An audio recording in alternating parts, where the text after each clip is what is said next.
সে অনেক অনেক দিন আগের কথা। রসুলপুর নামক গ্রামে বাস করত রহিম নামের একজন কৃষক। সে সারাদিন খেতে কাজ করে ফসল ফলিয়ে তার সংসার চালাতো। তিনি ছিলেন খুব সৎ কৃষক, মানুষের অনেক উপকার করত। কাউকে কোনো বিপদে পড়তে দেখলে সেখানে সে ঝাঁপিয়ে পড়তো তাকে সাহায্য করার জন্য। কিন্তু তার বউ ছিল খুবই লোভী এবং খুব অহংকারী। তার বউয়ের নাম ছিল রঙিলা। তার নামের মতো সেও সব সময় চাইতো খুব রঙিন হয়ে থাকতে, অর্থাৎ গয়নাগাটি টাকা পয়সায় সে ভরপুর থাকতে চাইতো।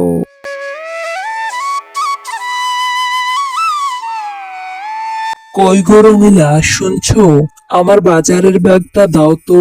আমি বাজারে গিয়ে কিছু মরিচের বীজ নিয়ে আসি। উত্তর পাড়ার জমিটা লাগাতে হবে তো, তাড়াতাড়ি দাও একটু। তাই নাকি? তুমি এখন বাজারে যাবে? খুব ভালো কথা। আমার জন্য একটা নীল শাড়ি নিয়ে এসো, কিন্তু অনেক দিন ধরে আমার একটা নীল শাড়ির শখ। অনেক সুন্দর এবং দামি দেখে একটা নীল শাড়ি নিয়ে এসো আমার জন্য। আমার কাছে ক টাকা থাকে বলো তো? তুমি প্রতিদিন কিছু না কিছু বায়না করো। এত বায়না মেটাবার সাধ্য কি আমার আছে? যাচ্ছি কিছু মরিচের বীজ আনতে, তুমি সেখানে শাড়ি চাইছো। এটা কেমন কথা বলো তো? কয়েকদিন আগেই তো তুমি একটা শাড়ি কিনে আনলে, এখন আবার নতুন শাড়ির কি দরকার? তুমি তো বেশ ঝামেলার মানুষ দেখছি। আমি একটা শাড়ি চেয়েছি তাই বলে এতগুলো কথা শোনাতে হবে আমাকে? আমি শাড়ি চেয়েছি, তুমি শাড়ি এনে দেবে, ব্যাস।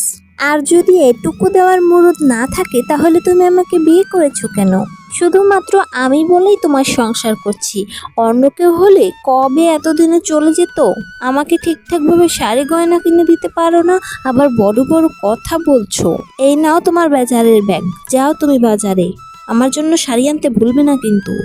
ঠিক আছে, কি আর করার, আমাকে তো যেতেই হবে। তোমার সাথে ঝামেলা করার কোনো ইচ্ছে আমার নেই।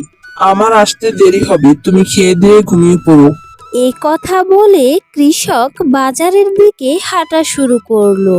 বউটাকে নিয়ে কি যে ঝামেলায় পড়লাম, সারাদিন শাড়ি লাগবে, গয়না লাগবে, এই লাগবে সেই লাগবে, এটা ওটা বলে আমার মাথা খারাপ করে দিচ্ছে।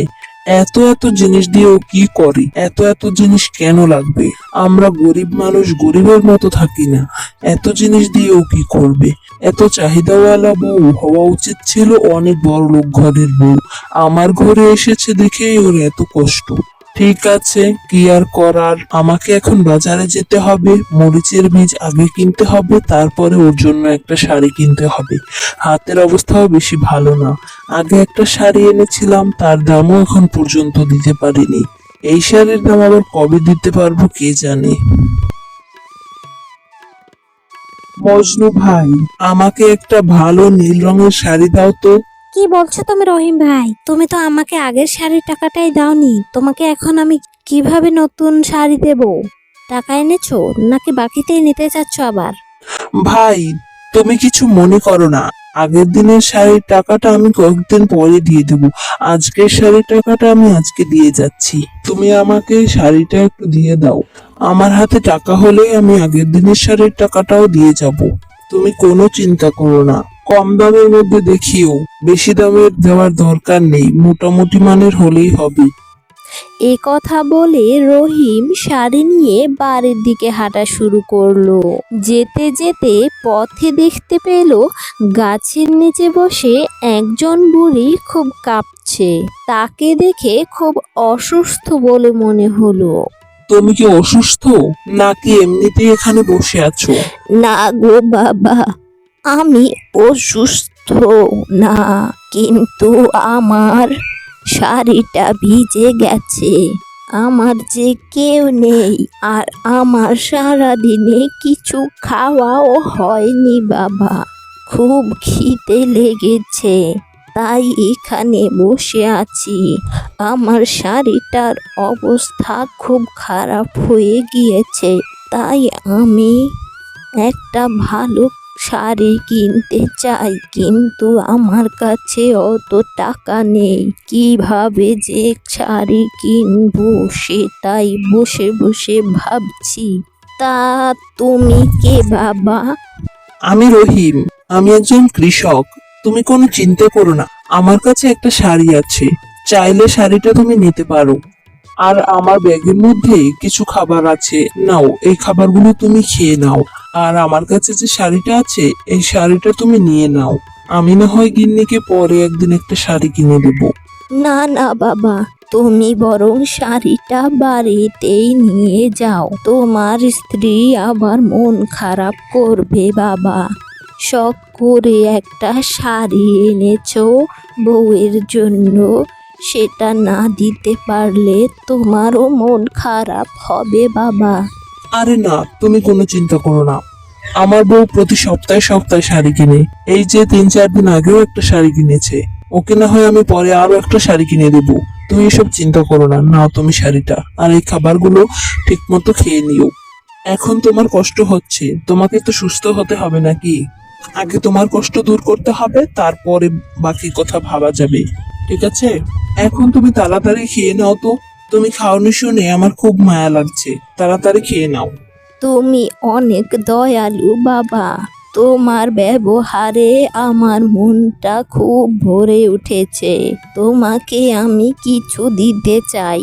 আমার কাছে এখানে শুধু একটা কলসি আছে, এই কলসিটা তুমি তোমার বাড়িতে নিয়ে যাও, দেখবে এটার কাছে তুমি যা চাইবে তাই পাবে।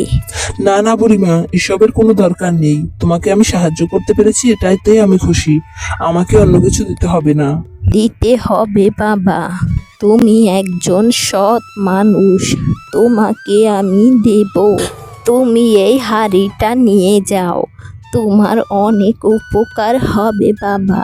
তুমি আমাকে খাবার দিয়েছো, শাড়ি দিয়েছো, এর প্রতিদান তো আমাকে দিতেই হবে বাবা।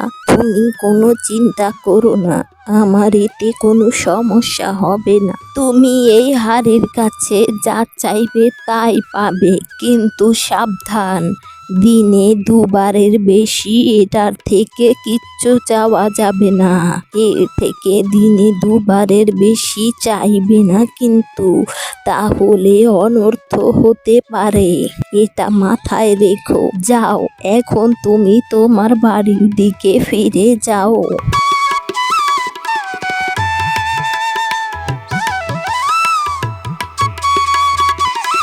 কই গো, তুমি ফিরেছো? দাও তো আমার নীল শাড়িটা। শাড়িটা কেমন হয়েছে দেখি একবার। এনেছো তো নাকি আনোনি আবার? গিন্নি, আমি বাজার থেকে ফিরেছি, তুমি অন্য কিছু তো জিজ্ঞেস করতে পারতে, বীজ পেয়েছি কিনা, অথবা আমাকে এক গ্লাস জল দিতে পারতে। আমি বাড়িতে ফেরার সাথে সাথে তুমি সারি সারি করছো কেন, সেটাই তো বুঝতে পারছি না আমি। আর একটা কথা, আমি কোনো শাড়ি আনিনি। এই নাও, এই কলসিটা এনেছি, এটা খুব সাবধানে রেখো। আমি একটা শাড়ি চেয়েছি, নীল রঙের শাড়ির কত শখ আমার। তুমি আমার জন্য একটা শাড়ি আনোনি, অথচ এই একটা পুরনো কলসি এনে আমাকে দিচ্ছ, আর বলছো এটা আমাকে নিতে হবে। নেব না আমি এই কলসি, রাখো তোমার কাছে এটা।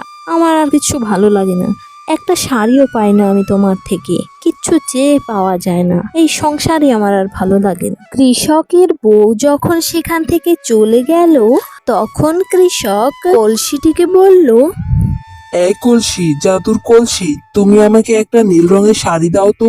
আমার গিন্নি শাড়ির জন্য খুব বায়না করছে, দাও তো আমাকে একটা নীল রঙের শাড়ি।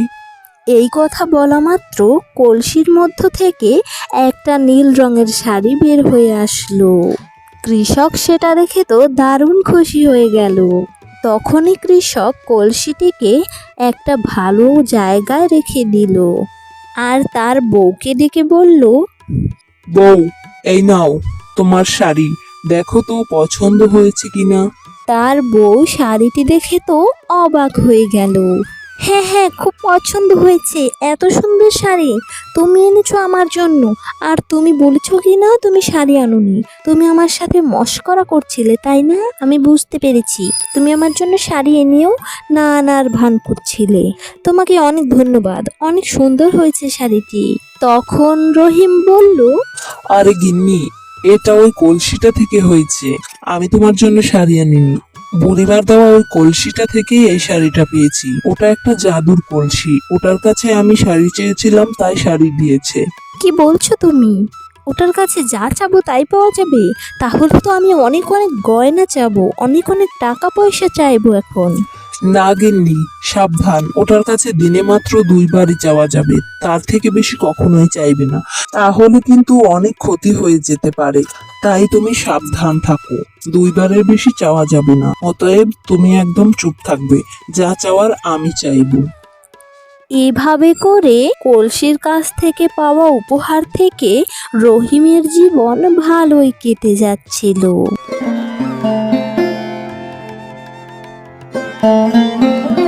একদিন সকালবেলা রহিম যখন খেতে তার কাজ করতে যাচ্ছিল, তখন সে বলল, বউ, আমি কাজে যাচ্ছি, তুমি সাবধানে থেকো, আমার আজকে ফিরতে একটু দেরি হতে পারে। ঠিক আছে, তুমি যাও। তখন রহিম চলে গেল। রহিম বাড়ি থেকে চলে যাওয়ার পর তার বউ ভাবতে লাগলো, আমার স্বামী বোধহয় আমাকে মিথ্যে কথা বলেছে। ওই হাড়ির কাছে নাকি 2বারের বেশি চাওয়া যায় না। যখন হাড়ি উপহারে দিবে তাহলে 2বার কেন দিবে?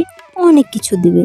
আজকে মনে হয় সকালবেলা একবার ও চেয়ে নিয়েছে কিছু একটা। এখন আমি যাই, এখন আমার পছন্দের জিনিসগুলো সব চেয়ে নেই।